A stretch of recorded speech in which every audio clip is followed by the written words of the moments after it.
नमस्कार। मैं डॉक्टर हनुमंत पवार, शहीद भगत सिंह महाविद्यालय किल्लारी, बीए तृतीय वर्ष पंचम सत्र में आप सभी का स्वागत है। हिंदी भाषा इस प्रश्न पत्र के संबंध में आज हमें जानकारी लेना है। आज हमें देखना है भाषा की विशेषताएं। प्रत्येक सामान्य भाषा की कुछ सामान्य विशेषताएं होती है जिसके माध्यम से उस भाषा को हम समझ सकते हैं। प्रत्येक भाषा की कुछ सामान्य विशेषताएं होती है, वह किसी विशेष भाषा की भी विशेषताएं हो सकती है।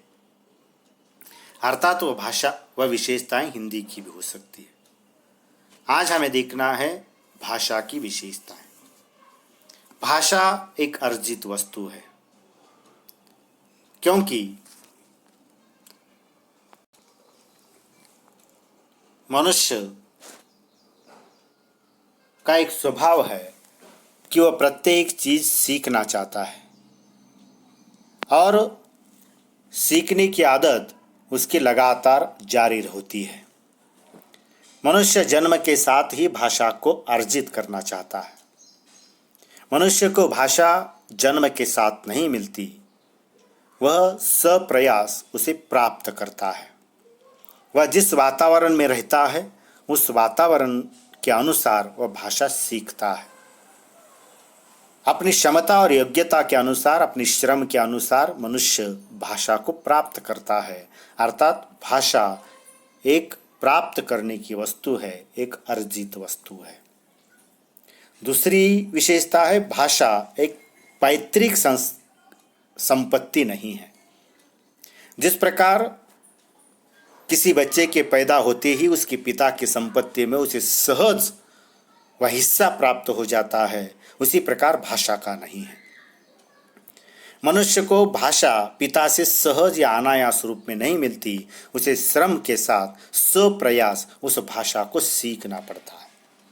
बच्चा जिस वातावरण में रहता है उस वातावरण का परिणाम उसकी भाषा पर होता है। जैसे कोई बच्चा पैदा होते ही, समझो कोई भारतीय बच्चा पैदा होते ही उसे जापान में रखा गया, तो वह भारतीय भाषा नहीं, अपने पिता की भाषा नहीं, बल्कि जापानी भाषा बोलेगा, जापानी भाषा सीखेगा।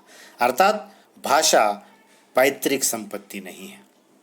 भाषा एक सामाजिक वस्तु है। मनुष्य एक समाजशील प्राणी है, वह समाज में रहता है और मनुष्य को भाषा समाज से ही प्राप्त हो जाती है। भाषा समाज की देन है।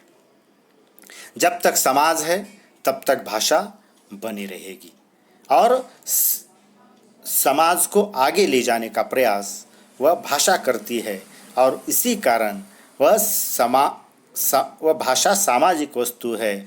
वह उसका समाज में प्रयोग बने रहना अत्यावश्यक है। अगर भाषा का समाज से प्रयोग बंद हो गया तो भाषा मृत अवस्था की ओर चली जाती है, भाषा समाप्ति की ओर चली जाती है। अर्थात भाषा और समाज इसका अनन्य संबंध है। भाषा सर्वव्यापक है।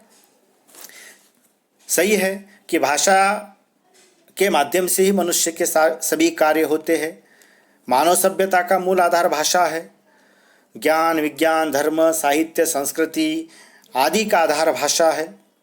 जब तक मनुष्य अपनी आवश्यकताओं की पूर्ति के लिए समाज पर आश्रित रहेगा तब तक भाषा का अस्तित्व बना रहेगा। अर्थात भाषा सर्वव्यापक है। भाषा सर्वशक्तिमान है, क्योंकि भाषा ही एक ऐसी वस्तु है कि जो संसार में मनुष्य के एक नवीन अस्तित्व को, उसके महान अस्तित्व को वह मान्य करा देती है। अर्थात भाषा के कारण ही मनुष्य का महत्व है। भाषा के द्वारा ही समाज में एक प्रकार की चेतना की शक्ति पैदा होती है। इसीलिए ऋग्वेद में उन्हें भाषा को सर्वगामी शक्ति कहा गया है। अर्थात भाषा सर्वशक्तिमान है। अगली विशेषता है, भाषा प्रवाहमान होती है। सही है कि भाषा नदी की जलधारा की तरह भाषा का प्रवाहमान होना आवश्यक है। क्योंकि भाषा एक प्रकार से जो प्रवाहमान रहेगी तभी भाषा जीवित रह सकती है। यह प्रवाहमान की धारा कभी न टूटती है न कभी सूखती है। मानव के विकास के साथ यह भाषा की धारा आरंभ हुई है और तब तक बनी रहेगी जब तक मानव समाज रहेगा। अर्थात भाषा प्रवाहमान होती है और उसका होना आवश्यक है। भाषा परंपरागत होती है। भाषा एक प्रकार से एक परंपरागत वस्तु है, क्योंकि भाषा परंपरा से ही मनुष्य को प्राप्त हो जाती है और वंश परंपरा से आगे बढ़ती है। वह किसी एक काल या किसी पीढ़ी की रचना नहीं होती, वह जलधारा के समान परंपरा से आती है और उसी परंपरा को आगे ले जाने का प्रयास करती है। अर्थात भाषा एक परंपरागत वस्तु है, परंपरागत होती है। भाषा परिवर्तनशील होती है, यह अगली विशेषता है। बदलाव सृष्टि का नियम है, परिवर्तन मनुष्य का नियम है, समाज का नियम है। समाज बदलेगा तो भाषा भी बदलेगी। अर्थात परिवर्तन होना स्वाभाविक है और भाषा भी सतत परिवर्तनशील होती है।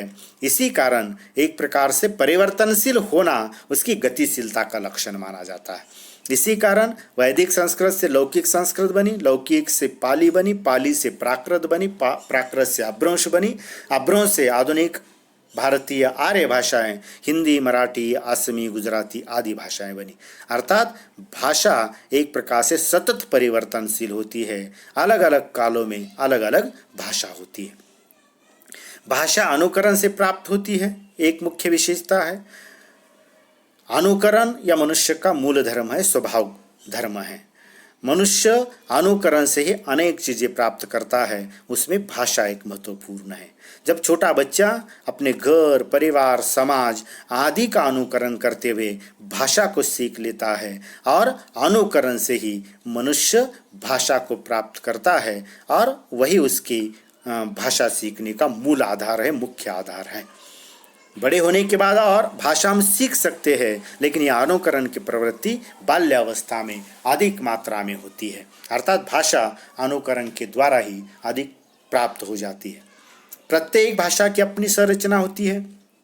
सही है कि प्रत्येक भाषा का स्वरूप अलग है, लक्षण अलग है, प्रत्येक भाषा की अंग अलग है। तो प्रत्येक भाषा की अपनी संरचना होती है, अपने नियम होते हैं, वह अपना व्याकरण होता है और इसीलिए कोई एक भाषा दूसरी भाषा से पूर्णता से कभी मिलती जुलती नहीं है। अर्थात प्रत्येक भाषा की अपनी संरचना है, अपनी रचना पद्धति है, अपने लक्षण हैं। जैसे हिंदी में जो कर्ता, कर्म और क्रिया इस प्रकार से क्रम है, तो अंग्रेजी में कर्ता, क्रिया, कर्म इस प्रकार से क्रम है। जैसे मैं गांव जा रहा हूँ हिंदी में आ जाएगा, तो आई गो टू विलेज या अंग्रेजी में आ जाएगा। अर्थात प्रत्येक भाषा के अपने नियम है, अपनी संरचना है। कुल मिलाकर अगर विचार कर दिया जाए तो भाषा की कुछ यह सामान्य विशेषताएं हैं, फिर भी और भी अनेक विशेषताएं भाषा की कही जा सकती है। जैसे भाषा कठिनता से सरलता की ओर जाती है, भाषा संयोगावस्था से वियोगावस्था की ओर जाती है। प्रत्येक भाषा की अपनी भौगोलिक सीमा होती है, ऐतिहासिक सीमा होती है। भाषा संप्रेषण का एक प्रमुख माध्यम है। भाषा समाज, राष्ट्र आदि को एक प्रकार से एक सूत्र में बांधने का प्रयास करती है। अर्थात भाषा मनुष्य जीवन का एक महत्वपूर्ण अंग है, जो मनुष्य जीवन को एक प्रकार से जो एक सूत्र में बांधते हुए उस मनुष्य को एक प्रवाहमान कराने का प्रयास करती है, उसके अस्तित्व को बनाए रखने का प्रयास करती है। आज के लिए इतना ही। धन्यवाद।